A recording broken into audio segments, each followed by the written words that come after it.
Atenção, está no ar a Rádio Libertadora. I have a dream. Assim sendo, declaro vaga a presidência da República. Começa agora o Hoje na História de Ópera Mundi. Hoje na História, 11 de março de 1988, a ONU pede fim da guerra entre Irã e Iraque.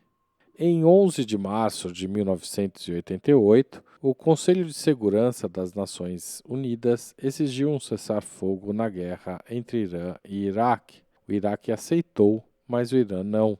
Em agosto de 1988, negociações levadas a cabo pelo secretário-geral da ONU, Pérez de Cuellar, levou a que o país aceitasse a mediação. O armistício veio em julho e a paz restabelecida em 15 de agosto. A guerra Irã-Iraque foi um conflito militar entre 1980 e 1988, resultado de disputas políticas territoriais entre ambos os países. Os Estados Unidos, sob a presidência de Ronald Reagan, apoiavam o Iraque. Em 1980, o presidente Saddam Hussein do Iraque revogou um acordo que cedia ao Irã cerca de 518 km² de uma área de fronteira ao norte do canal Shatt al-Arab, em troca da garantia do Irã de cessar a assistência militar à minoria curda do Iraque que lutava por independência, exigindo a revisão do acordo, a retomada de 3 ilhas no Estreito de Hormuz e a concessão de autonomia às minorias dentro do Irã. O exército iraquiano invadiu em 22 de setembro de 1980 a região ocidental do Irã. O Iraque também estava interessado na desestabilização do governo islâmico de Teherã e na anexação do Khuzistão, província iraniana rica em petróleo. Segundo os iraquianos, o Irã infiltrara agentes no Iraque para derrubar o regime de Hussein. Ambos os lados foram vítimas de ataques aéreos a cidades e a poços de petróleo.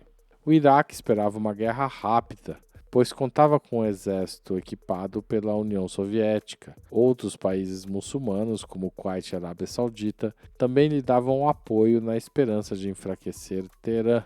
O Irã estava isolado internacionalmente, pois considerava os Estados Unidos e a União Soviética igualmente como inimigos. Em 1981, somente Khorram Shah caíra inteiramente em poder do Iraque. Em 1982, as forças iraquianas recuaram. A resistência do Irã levou o Iraque a propor um cessar-fogo recusado por Teherã. Naquele mesmo ano, o Irã atacou o Kuwait e outros estados do Golfo Pérsico. As Nações Unidas e os Estados europeus enviaram navios de guerra para a zona. Em 1985, aviões iraquianos destruíram uma usina nuclear em Bushehr e alvos civis, o que levou os iranianos a bombardear Bassora e Bagdá.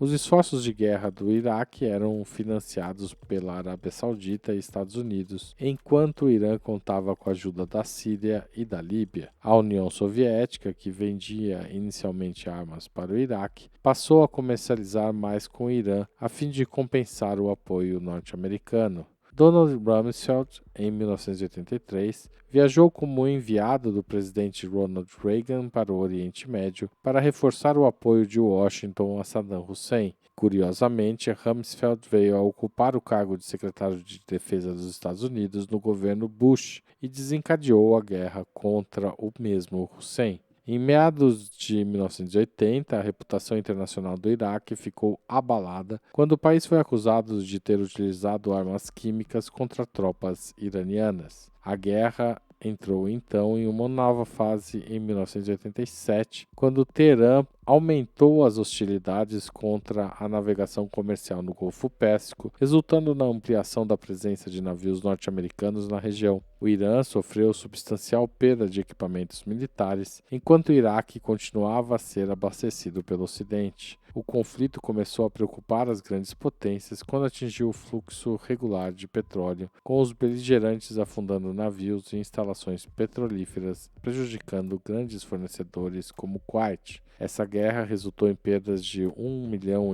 de vidas, além de destruir os dois países e amainar o ímpeto revolucionário de Teherã. Em 1989, morreu o Ayatollah Khomeini e seus sucessores passaram a adotar posições mais moderadas. Em setembro de 1990, quando o Iraque se preparava para invadir o Kuwait, ambos os países restabeleceram relações diplomáticas. Hoje na História, texto original de Max Altman, locução Haroldo Cerávulo, gravação Michele Coelho, edição Laila Manoeli. Você já fez uma assinatura solidária de Opera Mundi? Com 70 centavos por dia, você ajuda a imprensa independente e combativa.